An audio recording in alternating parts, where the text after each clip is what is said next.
Olá, pessoal, tudo bem? Vamos para mais uma aula de RPA, a regulamentação da profissão do aeronauta. A nossa parceria do canal Decolando na Banca e da Escola de Aviação Civil de Moisés. Vamos continuar com a nossa aula.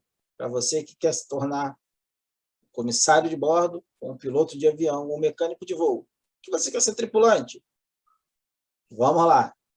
Vamos ver o que nós teremos na nossa terceira aula. Bem, vamos tratar do contrato de trabalho, base contratual, escala de serviço, gerenciamento e prevenção de fadiga humana, classes de descanso a bordo da aeronave e das acomodações de descansos a bordo de aeronave.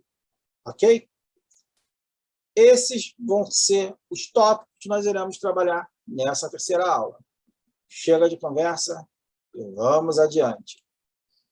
Pois bem, contrato de trabalho. De acordo com o artigo 20 da RPA, a função remunerada dos tripulantes a bordo de aeronave deverá, obrigatoriamente, ser formalizada por meio do contrato de trabalho firmado diretamente com o operador da aeronave. Veja só. O contrato de trabalho é o que vai estabelecer o vínculo formal, é que vai estabelecer as regras da contratação, é o que vai estabelecer as regras, que você vai trabalhar, sua remuneração, seus períodos de carga horária, jornada, tudo isso está definido dentro de um contrato de trabalho. O contrato de trabalho formal, ele é uma exigência da RPA. Portanto, nenhuma atividade remunerada pode ser exercida sem o respectivo contrato. Parágrafo 1º. O tripulante de voo ou de cabine só poderá exercer a função remunerada a bordo de aeronave de um operador ao qual não seja diretamente vinculado por contrato de trabalho quando o serviço aéreo não constituir atividade fim e desde que por prazo não superior a 30 dias consecutivos, contado da data do início da prestação do serviço. Bem, como nós vimos aqui, o parágrafo 1º ele abre uma exceção. A exceção, na hipótese do parágrafo 1º, diz o quê? Que você só pode prestar um serviço sem contrato formal em duas hipóteses. Primeiro, desde que a empresa não seja atividade fim dela. Ou seja, desde que não seja uma empresa de táxi aéreo, desde que não seja uma empresa de transporte de carga ou qualquer outro serviço da aviação especial ou aviação regular. Não pode. Olá, pessoal, tudo bem? Meu nome é Bruno Bernardo, estou de volta aqui com a aula de RPA, a regulamentação da profissão do aeronauta, numa parceria com a Escola de Aviação Civil de Moisés e do canal Decolando na Banca. Se você curtiu esse vídeo, vai lá, deixa o seu curtir. Tem dúvidas? A gente esclarece. Deixa no teu comentário lá a tua dúvida, que a gente te responde. Tá ok? E como a gente sempre fala, a melhor forma que tem de nós fixarmos o aprendizado, além de não se limitar ao que a gente vê em aula, é pesquisando, lendo a legislação e lendo toda a matéria que vai ser cobrada na nossa prova, né? Então, outro meio de você fixar bem o seu conhecimento, fixar bem o conteúdo de aprendizado, é você fazendo bastante simulado, fazendo bastante questões de exercícios. O site lá no nosso canal, lá no Decolando na Banca, você pode encontrar lá no diversas apostilas, um preço bem baratinho, bem acessível, que você pode estar comprando, pode estar adquirindo e fazer inúmeros exercícios de fixação. E você vai ver que quanto mais exercício você fizer, mais preparado você vai estar. Ok? Então, vamos para a terceira aula.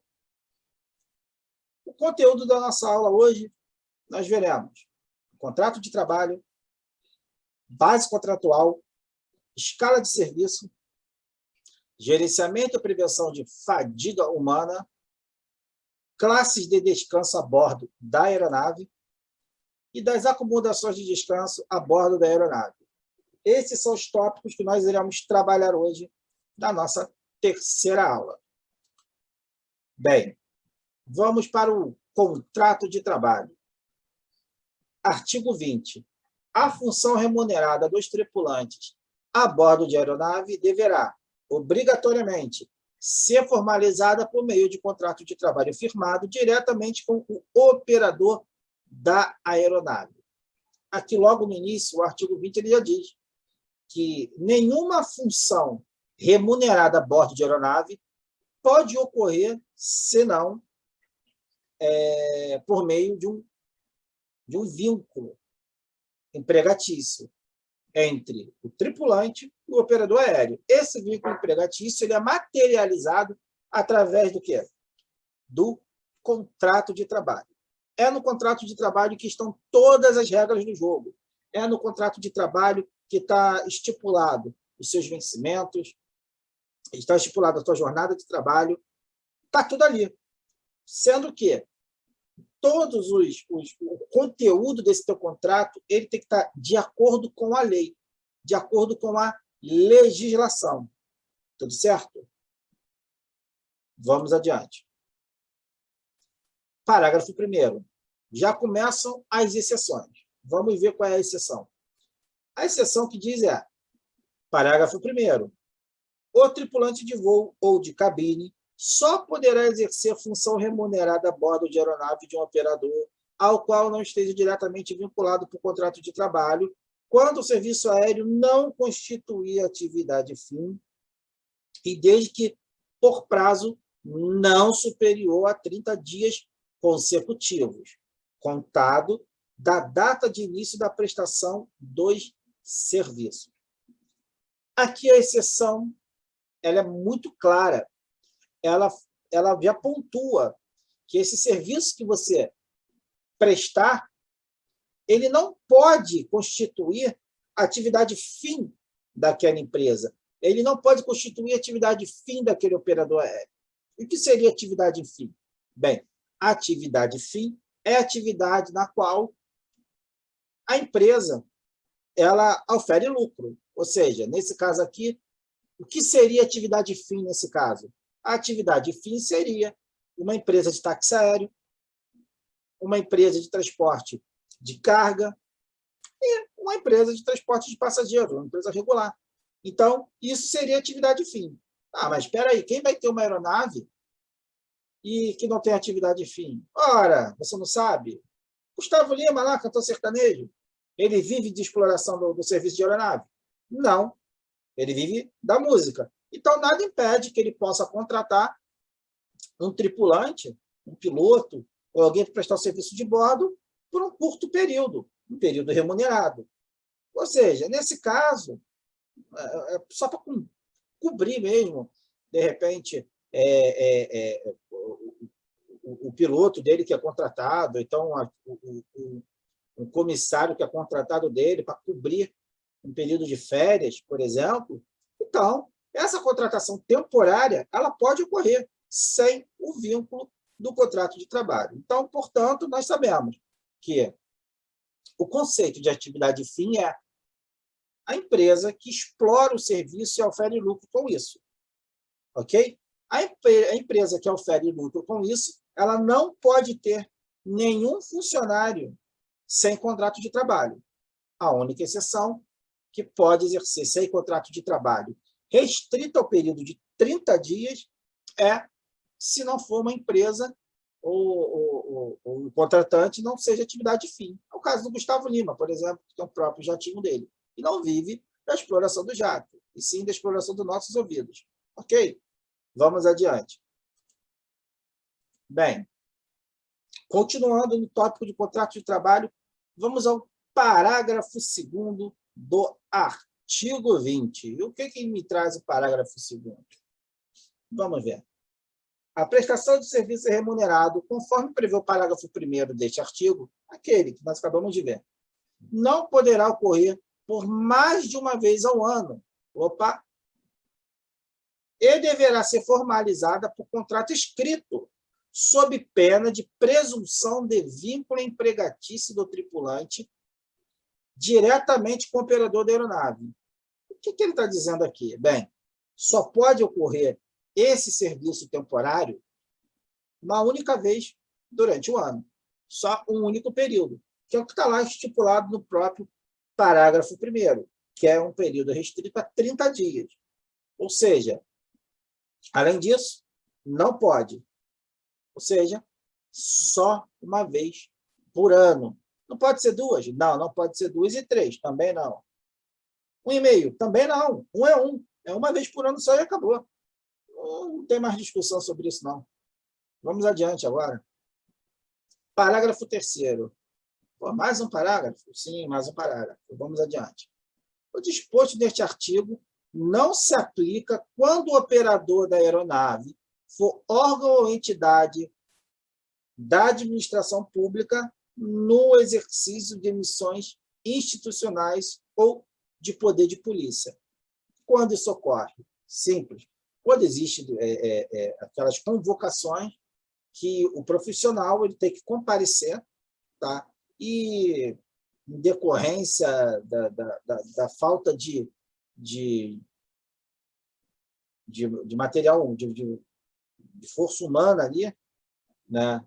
De profissionais, aí tem que chamar o tripulante ali para poder exercer a atividade. Então, nesse caso,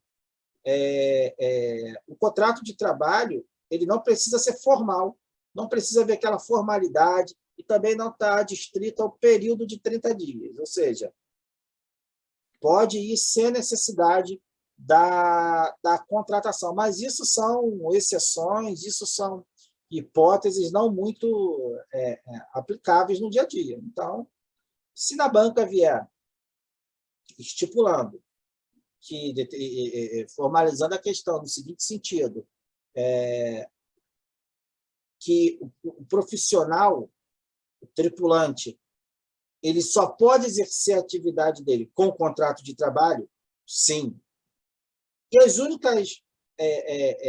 a única exceção que ele não pode, que ele pode exercer sem a formalização desse vínculo é na contratação temporária, ok? Ou para a administração pública.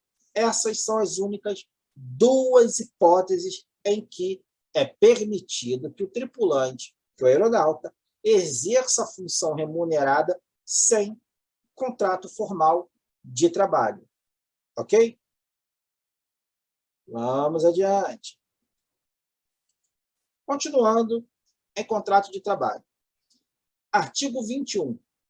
O operador da aeronave poderá utilizar-se de tripulantes instrutores que não estejam a ele vinculados por contrato de trabalho, quando em seu quadro de tripulantes não existirem instrutores habilitados no equipamento em que se pretende operar, e desde que por período restrito da instrução e mediante autorização da Autoridade de Aviação Civil Brasileira. Aqui é a hipótese que veio uma aeronave nova, a empresa não tem instrutores aptos a ministrarem os cursos naquela aeronave, então chama um instrutor temporário. Por que temporário? Porque o período de instrução dele vai ser restrito, né, como já diz o próprio artigo, ao período de instrução. Então, o artigo 21 deixa claro que e também não estabelece o prazo em dias. Não estabelece o prazo em dias. O prazo aqui ele é restrito ao da instrução. Vamos adiante. Continuando no contrato de trabalho. Artigo 22. O operador de aeronaves poderá, por meio de contrato de prestação de serviço, autorizar que seus instrutores ministrem instrução para tripulantes que não estejam a ele vinculados por contrato de trabalho, quando os empregadores dos respectivos tripulantes não possuírem equipamento ou instrutores próprios para a específica instrução, e desde que por período restrita ou da instrução e mediante autorização da Autoridade de Aviação Civil Brasileira. Vamos ao exemplo. Eu tenho a minha empresa e existe a empresa do fulano lá. Na empresa do fulano, não existem instrutores aptos a ministrarem o curso daquele tipo de equipamento. Né? Não tem. Mas na minha empresa tem. Na minha escola tem. Ou na minha empresa. Então, o que ocorre? É um intercâmbio. Aqueles funcionários lá dele vêm para a minha empresa e eles são treinados pelos meus instrutores, tá? Que prestam esse treinamento para a empresa do meu vizinho. Então, nesse caso, também não é exigido um vínculo empregatício, não é exigido um contrato formal desse instrutor com da empresa do meu vizinho. Não é exigido. É basicamente o que diz o artigo 21. Só que aqui no 22 a gente fala sobre o empréstimo, o intercâmbio, nesse caso. Então, também não é exigido o vínculo formal. Ok? Parágrafo único. Este artigo só é aplicável aos operadores de aeronaves que realizem os serviços aéreos referidos nos incisos 1 e 2 do caput do artigo 5º. O que diz o inciso 1 e 2 do caput do artigo 5º? Vai lá na legislação, vai lá nas aulas, na primeira aula que você vai ver. Mas eu vou te dar uma cola. O inciso 1º, ele fala sobre a aviação regular, e o inciso 2º fala sobre aviação não regular, ou seja, táxi aéreo. Ok? São as duas hipóteses em que isso é previsto, é admitido. Vamos agora à base contratual. A base contratual ela foi de grande importância, se não uma das maiores importâncias da nova lei da aeronáutica, que já estabeleceu a determinação, né, da base contratual. Vamos ao artigo 23. Entende-se por base contratual a matriz ou filial onde o contrato de trabalho do tripulante estiver registrado. Bem, o que é base contratual? A base contratual é onde você vai iniciar a sua jornada de trabalho, onde você vai começar, onde você vai se apresentar para prestar o seu serviço. É o aeroporto. É o aeroporto onde você tem que se apresentar. Então, essa base contratual é que vai determinar onde será a sua apresentação, aonde será o seu início da sua jornada de trabalho. O contrato ele pode ser registrado tanto na filial quanto na matriz da empresa. Por exemplo, São Paulo. O aeroporto de Guarulhos cedia a matriz de diversos operadores aéreos e que possuem diversas bases pelo país afora. Essas bases fora da matriz são chamadas como filiais. Ou seja, cada base que tiver pelo país da empresa é chamada de filial. Uma empresa que tem sede em Guarulhos e filial no Galeão, por exemplo, tem a base Galeão e base Guarulhos. Então, veja, a base ela delimita aonde você vai iniciar a sua prestação de serviço. Tanto é assim que o artigo 23 ele diz que a base contratual pode ser tanto a matriz quanto a filial. Portanto, a base contratual é o parâmetro a ser utilizado na aplicação dos dispositivos legais que nós vamos tratar mais adiante. E vocês verão isso aqui. Portanto, a base contratual pode ser na sede, onde a empresa está sediada, que é a matriz, ou em suas filiais. Então, não importa. Se eu tenho uma filial lá em Roraima, então a minha base contratual é Roraima, mesmo que a empresa tenha sede em São Paulo. Então, tem que ficar bem claro isso. que o contrato, a base contratual pode ser tanto na filial quanto na matriz. Não existe distinção, obrigatoriedade entre um e outro. Bem, artigo 24. Númerozinho interessante esse. Resguardados os direitos e as condições previstas nesta lei, os demais direitos, condições de trabalho e obrigações do empregado estarão definidos no contrato de trabalho e poderão ser devidamente regulados em convenção ou acordo coletivo de trabalho, desde que não ultrapasse os parâmetros estabelecidos na regulamentação da Autoridade de Aviação Civil Brasileira. Veja, a convenção coletiva ou acordo não pode ultrapassar os parâmetros estabelecidos pela Autoridade de Aviação Civil Brasileira. Não pode. Tem que estar ali dentro. Tem que estar naquele escopo. Tem que estar de acordo com o que é estabelecido na RPA e autorizado pela Autoridade de Aviação Civil Brasileira. Bem, artigo 25. É importante também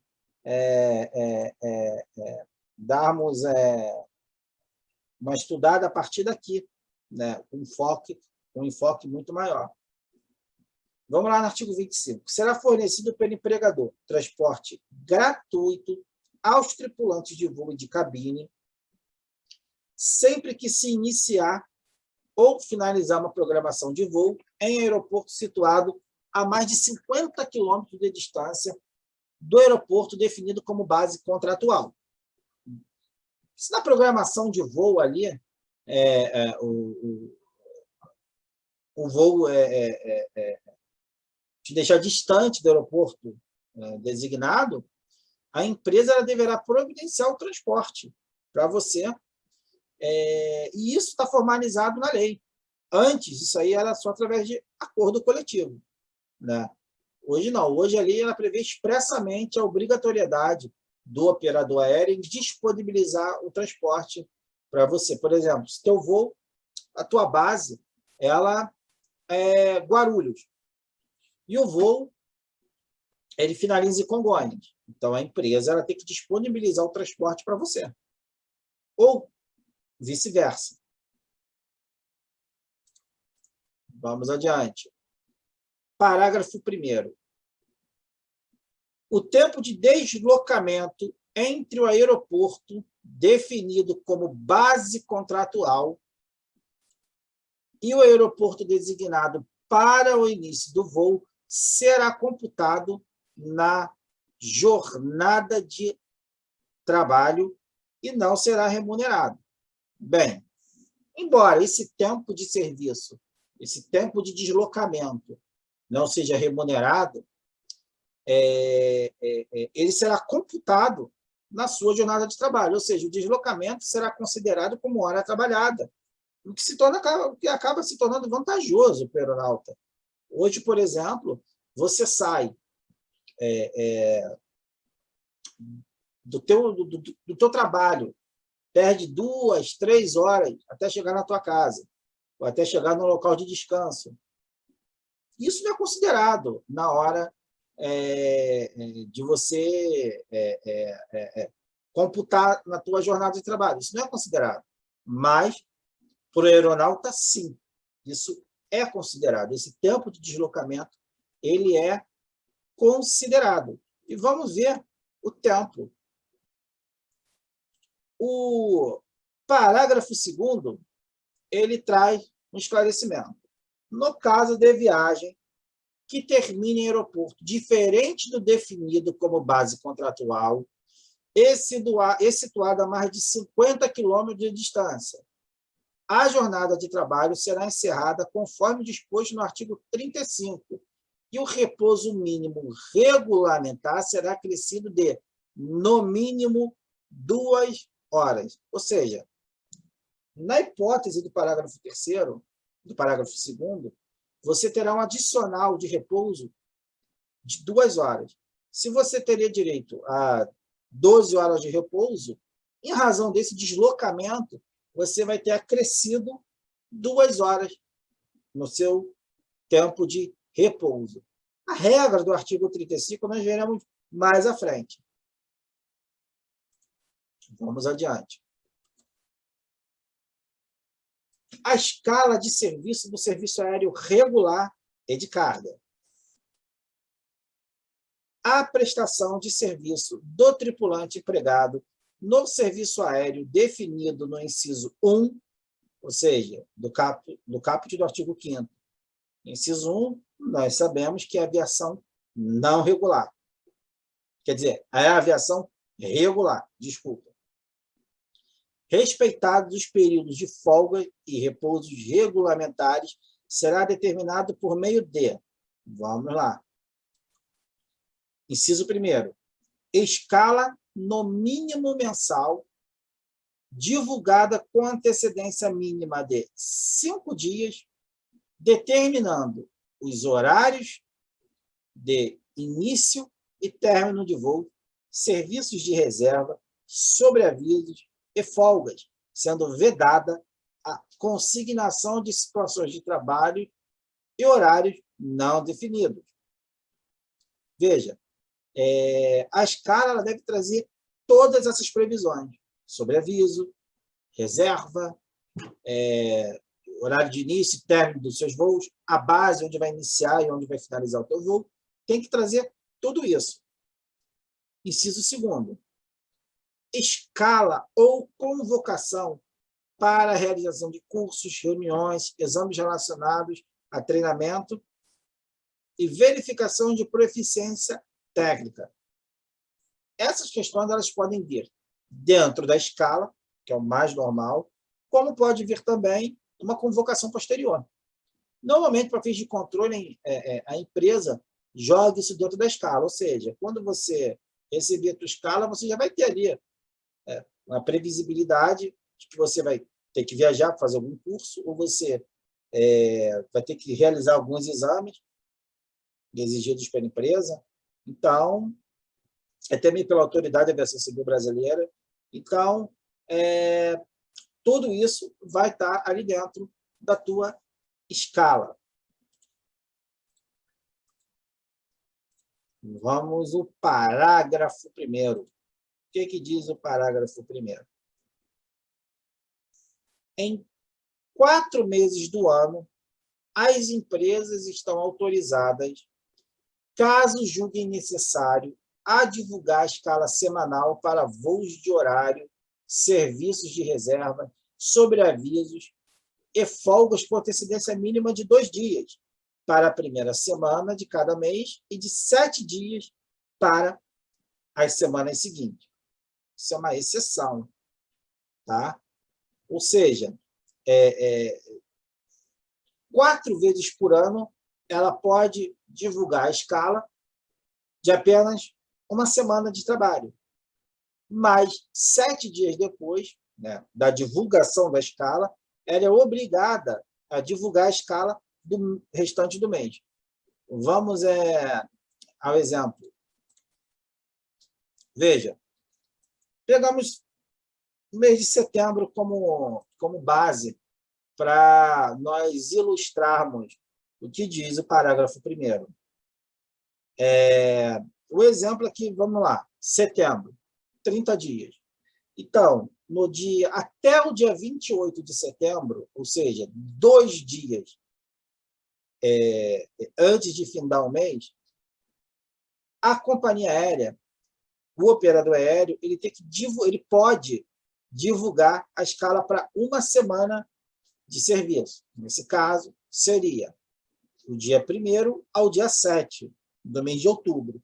Então, ela pode divulgar com 2 dias de antecedência a escala de uma semana e 7 dias depois divulgar a escala completa do restante do mês. Então, nesse caso, 7 dias depois do dia 28 seria o dia 5 de outubro. Então, no dia 5 de outubro, ela terá que divulgar o restante da tua escala do mês inteiro. Então, isso só é permitido 4 vezes por ano. Nada além disso. Ok? Vamos adiante. Parágrafo 2º. Para voo exclusivamente cargueiros, é autorizada a divulgação de escala semanal para voos de horário, serviços de reserva, sobreavisos e folgas com antecedência mínima de 2 dias para a primeira semana e 7 dias para as semanas subsequentes. Esse parágrafo 2º diz respeito ao serviço aéreo não regular, que é o transporte de cargas. Então, para o transporte aéreo de cargas, isso também é permitido, também é aplicável essa exceção. Por que disso? Nós veremos adiante. Parágrafo 3º. Os limites previstos no inciso 1 do caput deste artigo poderão ser alterados mediante convenção ou acordo coletivo de trabalho, desde que não ultrapassem os parâmetros estabelecidos na regulamentação da Autoridade de Aviação Civil Brasileira, a ANAC. Veja, tanto o sindicato patronal quanto os operadores aéreos podem, por meio de acordo ou convenção coletiva, estipularem outras regras. Mas essas regras foram estipuladas entre o sindicato e o operador aéreo, têm que ser submetidas ao crivo da ANAC e aprovado pela ANAC. Caso contrário, não podem ser aplicados, ou seja, não entra em vigor. Vamos adiante? Então, pessoal, continuando. Vamos ver agora como é que funciona a escala na aviação não regular e no transporte de aviação do serviço especial. Vamos adiante. Veja, aqui você vai observar que a regra daqui é o que consta na exceção para aqueles que prestam serviço aéreo regular. Aqui a regra é outra. Não vamos poder confundir isso, tá? No serviço aéreo não regular e no serviço especializado, diz o seguinte: a determinação para a prestação de serviço do tripulante empregado nos serviços aéreos definido nos incisos 2, 3, 4 e 5 do artigo 5º, respeitados os períodos de folgas e repousos regularmente, será feito por meio de, inciso 1º, escala no mínimo semanal, divulgada com antecedência mínima de 2 dias, determinando os horários de início e término de voos, serviços de reserva, sobreavisos e folgas, sendo vedada a consignação de situações de trabalho e horários não definidos. Ou seja, tem que haver uma definição muito clara do início e do término. Inciso 2º, escala ou convocação para a realização de cursos, reuniões, exames relacionados a treinamento e verificação de proficiência técnica. Do mesmo modo que no artigo 26 consta que na escala deve estar presente essa convocação, tá? Aqui no serviço aéreo não regular especializado também consta.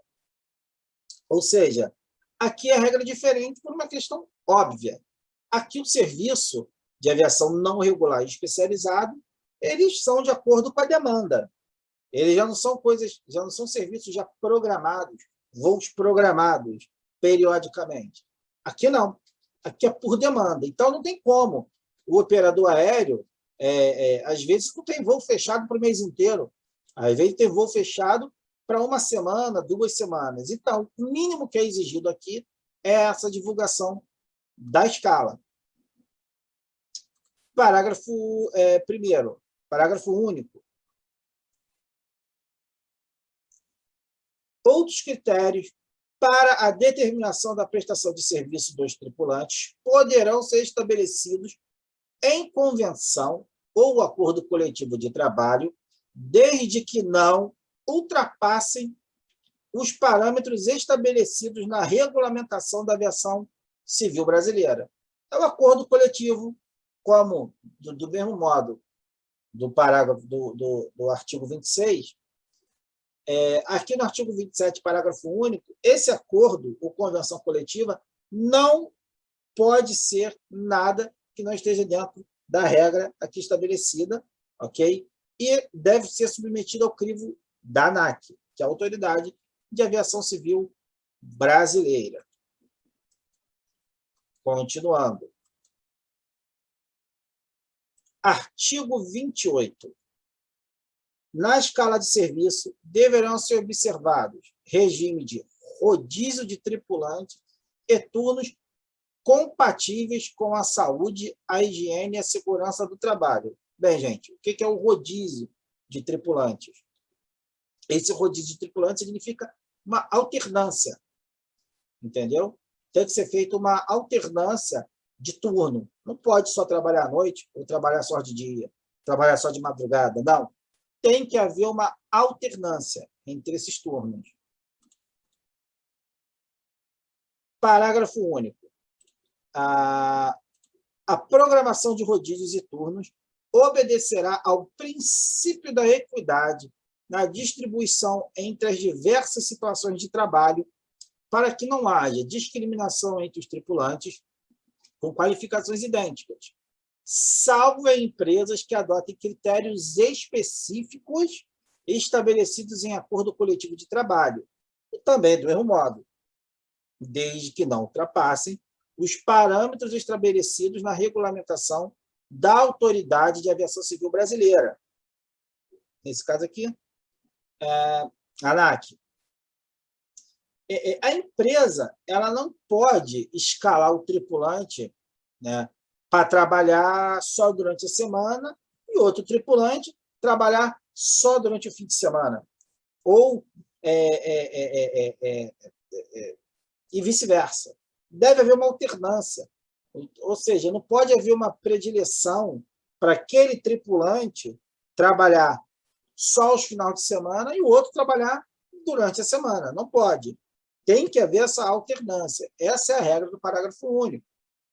Neste mesmo princípio, para evitar discriminações e preferência entre tripulantes, a empresa deve alternar as escalas pelo mesmo fato. Então, a escala ela tem que haver essa alternância para que não haja aquele ali que é o fechamento do chefe só trabalha numa escala boa. E aquele ali que, sabe, que não é o fechamento, só pega escala ruim. Não tem isso. Aqui na aviação civil brasileira, não tem isso. E essa regra é muito clara aqui na RPA. Não existe essa predileção. Então, por isso que prevalece aqui o princípio da equidade. Ok? E qualquer acordo diferente disso tem que passar ao crivo da ANAC. A ANAC, mais uma vez, é que tem a palavra final. Portanto, quando se vier na prova falar sobre equidade, então você já sabe que equidade, nesse caso de escala de serviço, é que a escala deve ser deve ter uma alternância em turnos de dia, à noite, madrugada, alternância entre os dias de semana, finais de semana. Então, esse é o princípio da equidade. Então, com acordo nesse princípio aplicado na escala de serviço, você já sabe que é a alternância, que é o rodízio entre tripulantes. Uma semana, uns trabalham final de semana, na semana seguinte, outros trabalham no final de semana. Uma tripulação trabalha durante a madrugada hoje, na semana que vem, a outra tripulação que vai trabalhar de madrugada. Então, temos essa alternância. Ok? Vamos adiante. Bem, vamos falar agora de forma bem superficial, tá? Do gerenciamento e prevenção de fadiga humana. Para tratarmos dos próximos tópicos, ou seja, o que está estabelecido no artigo 29, né, no que concerne as acomodações dos tripulantes em voo, é de suma importância fazermos um breve passeio pela RBAC 117, pois é lá que consta o tipo das acomodações que devem ser disponibilizadas pelos operadores aéreos aos seus tripulantes. Ou seja, de onde eles tiram isso? Alguém pegou, sentou, tomou seu cafezinho e falou: eu acho que poderia ser assim, poderia ser assado. O que você acha? Não, não é assim. A RBAC 117 ela veio para tratar especificamente sobre o gerenciamento e a prevenção de fadiga humana. Lógico que é humana. Poderia ser o quê? De material? Sim, poderia. Tá bom. Então, a RBAC 117 trata da fadiga humana. Ok? É conhecido que a fadiga compromete significativamente o desempenho dos tripulantes, levando ao número maior de erros, a um processo decisório inadequado, baixa consciência situacional, dentre outros. A nova lei do aeronauta, além de dispor de aspectos relacionados ao exercício da profissão de tripulante, trouxe novidades com relação ao gerenciamento da fadiga humana, cumprindo, assim, os requisitos do anexo 6 da ICAO, que é embasado em estudos científicos, sobretudo oriundo das investigações de acidentes e incidentes aeronáuticos. Veja, um acidente aéreo ele decorre de uma série de fatores cumulativos. Ou seja, às vezes, o gatilho para o acidente decorre de uma falta de atenção da tripulação. Ou seja, essa falta de atenção, ele fecha o elo da corrente. Quando ele fecha o elo da corrente, aí formou todo o ciclo que propicia o acidente aéreo. Por exemplo, ocorreram alguns acidentes, por exemplo, por causa da pressa do piloto ou do tripulante, que não observou, por exemplo, uma fita colocada no tubo de pitot da aeronave, na tomada estática da aeronave. Então, em pleno voo, o mostrador da aeronave mostrava uma coisa e a realidade era outra. Por quê? Por causa da falta de atenção. Essa falta de atenção pode ser ocasionada pelo quê? Pela fadiga, pelo cansaço, por diversos fatores que acabam acarretando o quê? Veja, o cara, quando colocou a fita para fazer a manutenção da aeronave, ele se esqueceu de removê-la. É um primeiro erro. O segundo erro foi que o piloto ele não fez a verificação da aeronave, a verificação visual, o pré-voo. Não fez. Por quê? Porque ele estava com pressa, ou por uma falta de atenção, por causa de um cansaço, um estresse. São diversos fatores que contribuem para a ocorrência de um acidente aéreo.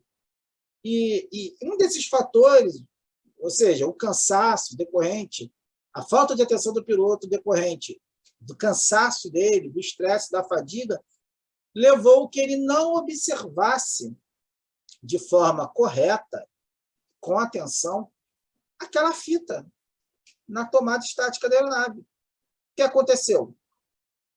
A tomada estática parou de fornecer informações para o altímetro, o avião estava numa altitude diferente da altitude indicada. O que aconteceu? Ele acabou colidindo com o solo. Veja, tudo isso decorrente de falta de atenção. Aí nós temos a falta de atenção, que pode ser determinado por causa do cansaço e da fadiga. Veja, pode ter acontecido isso com o mecânico, no solo. Que essa falta de atenção dele, ele não removeu a fita. E o piloto também estava nessa mesma situação. e não observou a presença daquela fita. Passou batido. Ou seja, tudo decorrente do estresse, cansaço, que acaba desaguando na falta de atenção do tripulante. Isso é sério. Esses estudos eles acontecem, não são na orelhada, são estudos, tá? Essas regras elas são pautadas em estudos científicos. Tá? Muita gente morreu, lamentavelmente, para que chegássemos a um estado de segurança que nós estamos hoje. Muitas vidas foram perdidas. Então, com base nessas vidas que foram perdidas, que essas vidas não tenham sido em vão, é que foram estabelecidos critérios científicos para o controle ou para minimização, mitigação da fadiga humana. Então, vamos adiante. Vamos falar propriamente sobre a RBAC 117.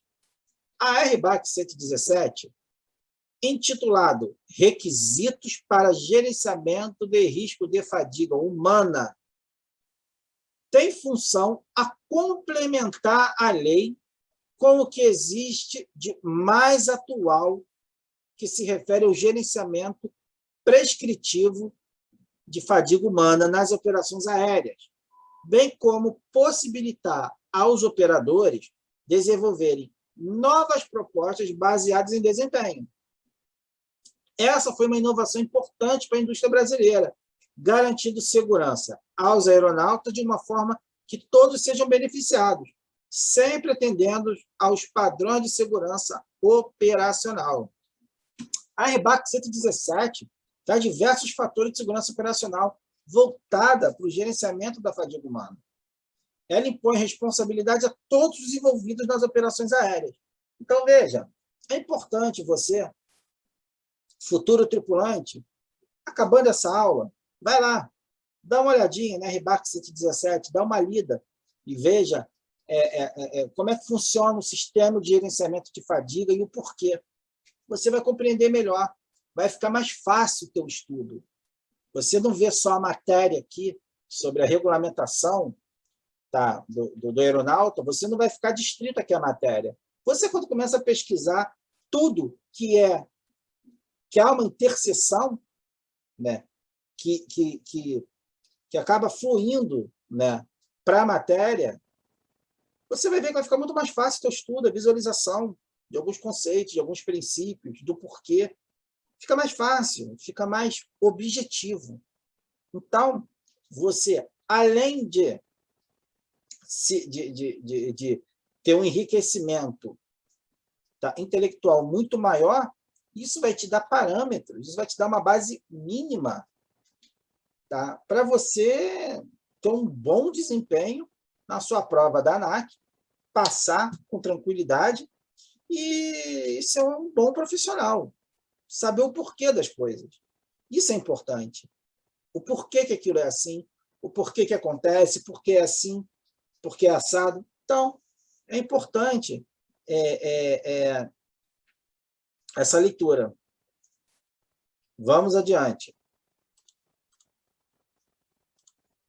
Vamos às classes de descanso. As classes de descanso, elas estão estabelecidas dentro da RBAC 117. E os critérios estão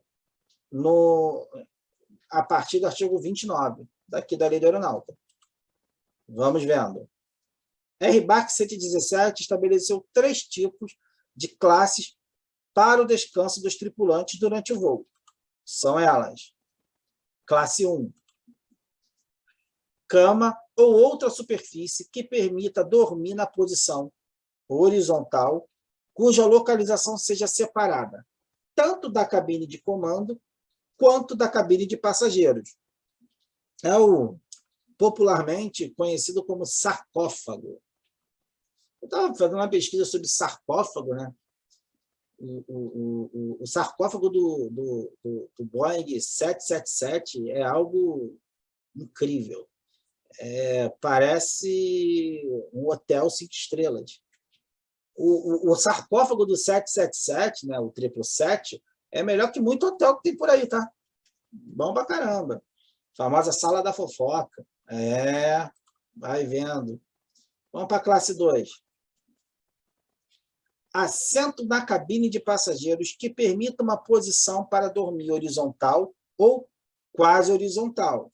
Isto é, que recline 45 graus ou mais em relação à vertical e que possua suporte para as pernas e pés na posição reclinada. Além disso, deve possuir uma cortina para permitir o escurecimento e separação dos demais passageiros. Em linhas gerais, o descanso classe 2 utiliza assentos similares aos oferecidos em classe executiva. Classe 3.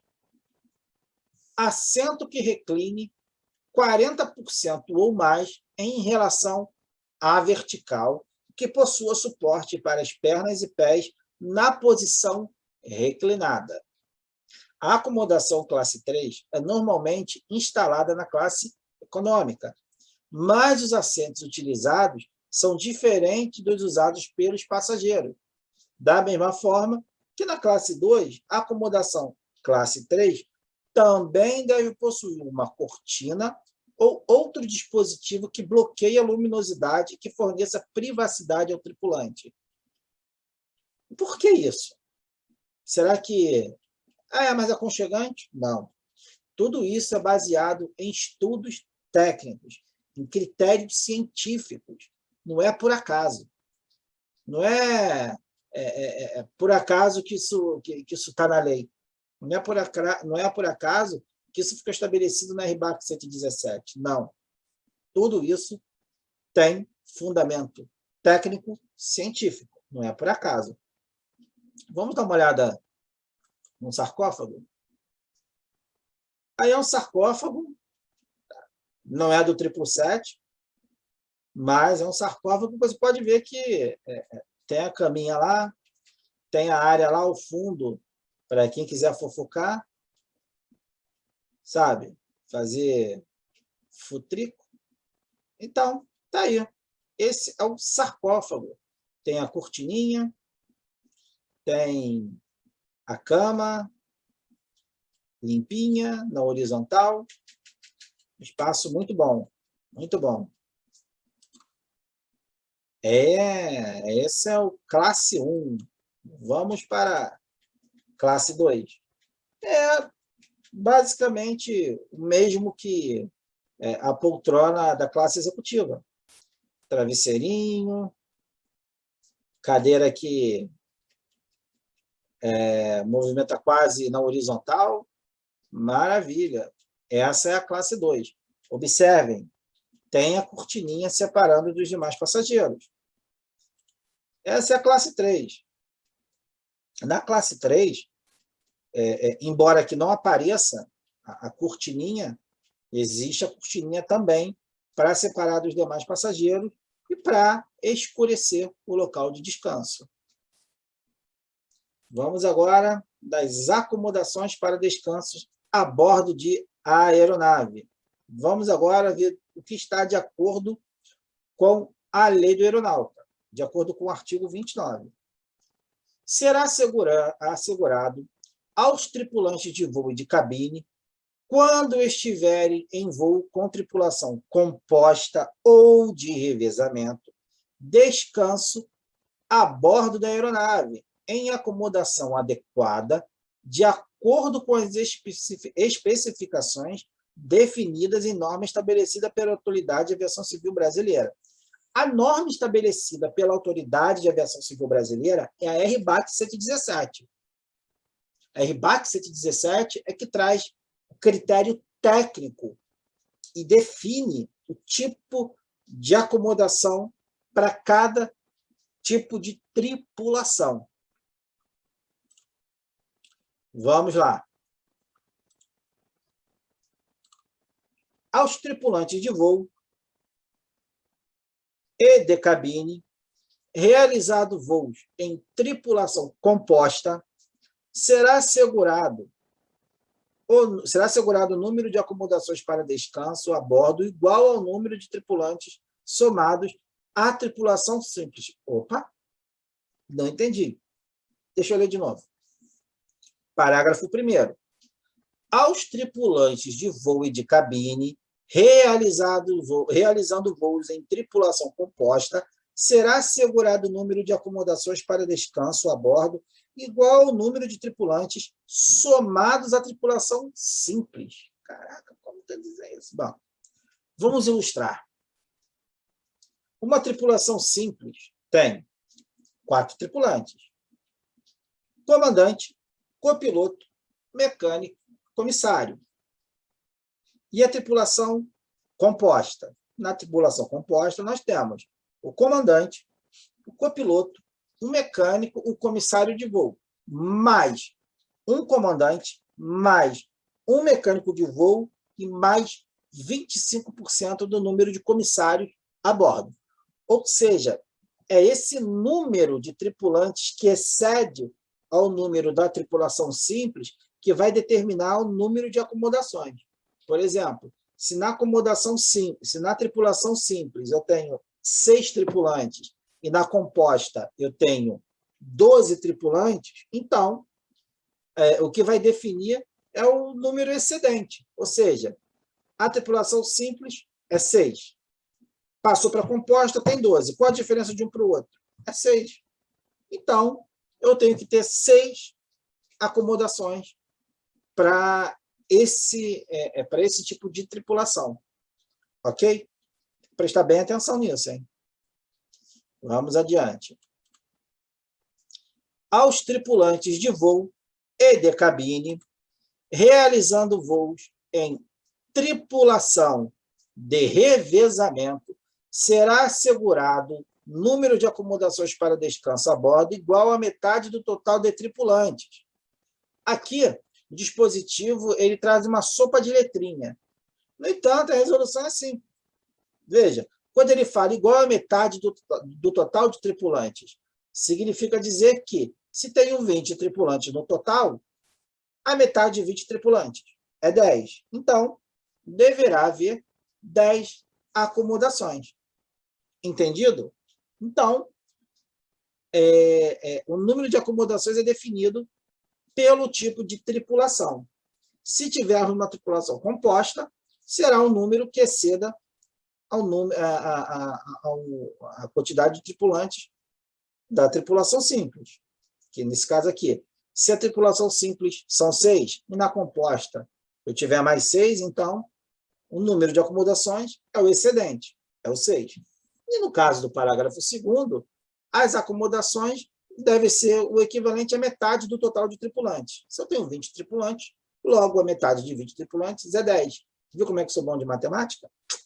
Excelente. Brincadeiras à parte, minha gente. Finalizamos aqui a nossa terceira aula. E não esqueçam, dá uma curtidinha aí no nosso vídeo. Se você, como eu disse lá, para você fixar melhor o conteúdo que nós estamos vendo nas nossas aulas daqui da matéria, é interessante que você faça bastante exercício. Você vai lá no site do Decolando na Banca, compra a sua apostila, são mais de 1000 exercícios para você praticar e fixar todo o conteúdo para comissário de voo, de piloto privado também. Então, você pode ir lá, vai lá no site Decolando na Banca e compra a sua apostila aí, um preço bem baratinho, bem acessível. Então, vá lá, compra a tua apostila e comece a praticar, a se exercitar. Qualquer dúvida, pode deixar a sua dúvida no comentário desse vídeo, ok? Que a gente irá esclarecer. Tudo bem? Conteúdo da nossa próxima aula. Nós veremos os limites de voo e de pousos e os limites da jornada de trabalho. Com isso, minha gente, nós encerramos a terceira aula da regulamentação da profissão do aeronauta. Vamos lá, estudem e pratiquem. Até a próxima aula, camaradas. Grande abraço!